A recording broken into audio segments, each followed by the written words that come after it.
Okey. Boleh nampak buku teks? Boleh. Okey. Okey. Assalamualaikum warahmatullahi wabarakatuh. Saya Putri Naim Syah Mazhar ini. Yang tentang usaha sama. Usaha sama ialah suatu perkongsian strategi antara dua atau lebih individu atau syarikat dan mereka bersetuju untuk bekerjasama mengeluarkan barang atau perkhidmatan dalam jangka masa yang tertentu. Dalam sesebuah usaha sama, kedua-dua pihak akan membentuk sebuah entiti perniagaan yang baru. Modal untuk syarikat baru ini akan disumbangkan oleh pihak-pihak yang telah bersetuju untuk menjalankan usaha sama. Mereka akan bersama-sama mengawal dan menguruskan syarikat baharu tersebut dan seterusnya berkongsi aset, hasil dan perbelanjaan. Usaha sama yang ditubuhkan mungkin untuk satu projek tertentu sahaja, iaitu syarikat baru akan ditubuhkan. Kedua-dua syarikat akan menjadi pemegang saham. Perjanjian perniagaan dibuat untuk menetapkan peranan dan tanggungjawab syarikat yang terlibat dalam kewangan, tenaga kerja dan contoh saya cikgu. Contoh usaha sama. Tabung haji. Sekejap. Tabung. Contoh supaya kawan kamu lebih faham. Kira syarikat tu dengan syarikat ni Bagi nama syarikat. Bagi contoh nama syarikat apa-apa. Contoh? Tabung Haji dengan Amanah Raya telah bekerjasama menubuhkan Amraj Management. Okey. Dikira. Boleh bagi contoh. Kemudian?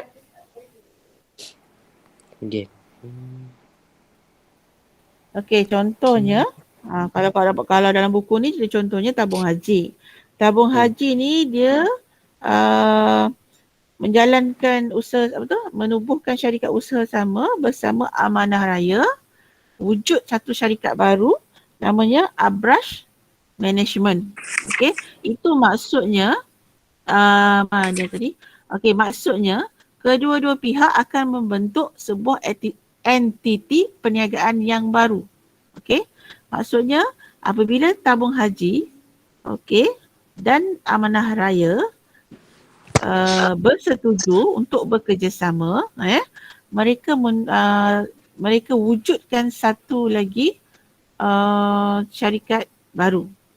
Okey, nama baru. Dalam nama baru tu mereka akan apa? Berkongsi modal, akan mengawal dan menguruskan syarikat bersama-sama, berkongsi aset, berkongsi keuntungan, berkongsi perbelanjaan, berkongsi saham. Kedua-dua syarikat menjadi pemegang saham. Okey. So kedua-dua ni juga berperanan menguruskan kewangan pekerja dalam syarikat masing-masing. Kira dia macam business partner ke cikgu? Business partner. Okey, bolehlah business partner. Contohnya lah Datuk Ali Syukri, kan? Dia dah ada syarikat dia sendiri. Kira dia orang kongsi saham Sajat pula. Tak best lah Sajat. Contohnya Datuk Ali Syukri. Dia bergabung dengan Datuk Seri Vida. Masing-masing dah ada kuat kan? Syarikat masing-masing dah kuat. So dia bergabung dua orang tu. Dia letaklah nama syarikat baru. Apa dah? Syukri Vida. Syukri Vida. Diva Syukur. Diva Syukri. Diva Syukur contohlah. So Diva Syukur ni adalah satu syarikat yang baru. Dalam Diva Syukur ni mereka akan berkongsi sama-sama. Mereka terlibat sesamalah menguruskan Diva Syukur bersama-sama. Maksudnya kalau Alif Syukri ni, Datuk Alif Syukri ni kepakaran dia dalam pemasaran kosmetik semua. So dia berkongsilah kepakaran dia. Datuk Vida pula kepakaran dia. Apa dia? Promote. Sama ada promote kan? Promote sama-sama. Kepakaran dia promote. So jadi syarikat dia lebih majulah apabila dia berusaha sama bergabung. Siapa CEO cikgu macam tu? Dia tak ada siapa CEO. Dua-dua tu memegang saham yang sama. terbesar. Kira Saham dua-dua yang Oh, bos lah faham, cikgu. faham. dua-dua bos. Hmm. Dua-dua Faham. bos. Tak payah bergaduh. Okay. Okay, next. Next Putra. Okay, Naim. Ya. Okay, teruskan. Tujuan usaha sama. Tujuan usaha sama dilaksanakan adalah untuk meningkatkan kedudukan syarikat, perkongsian kepakaran dan menambahkan keuntungan perniagaan pemilik. Apabila sesuatu usaha sama telah berjaya atau tercapai objektifnya, syarikat usaha sama selalunya akan dibubarkan. Kedua-dua syarikat juga dapat meningkatkan dana perniagaan dan seterusnya meningkatkan keuntungan. Okay, so kiranya?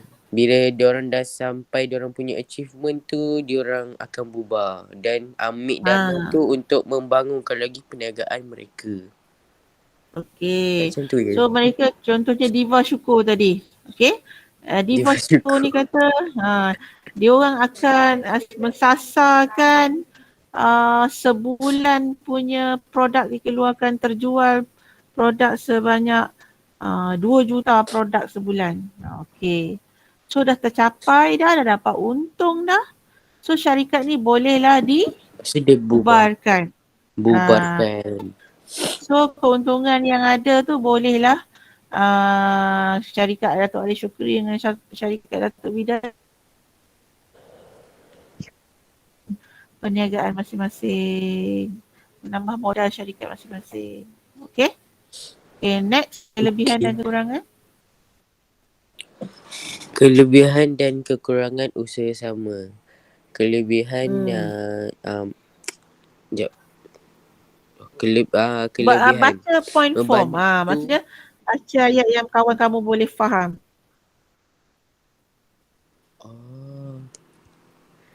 Okay, yang pertama, kelebihan pertama, membantu perniagaan untuk memperluas asas perniagaan syarikat. Cikgu tak tahu. Asas perniagaan syarikat boleh menjalankan perniagaan di tempat yang belum pernah diterokai. Asas perniagaan tu apa?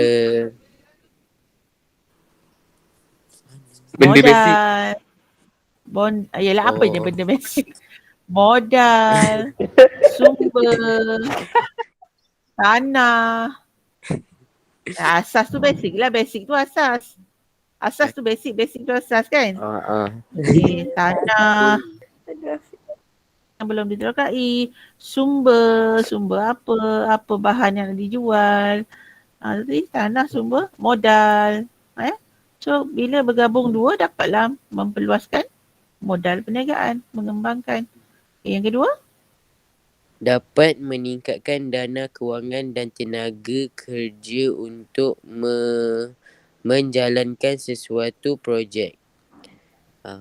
Kira diorang dapat lagi meningkatkan diorang punya dana dan tenaga kerja untuk menjalankan satu projek yang lebih besar.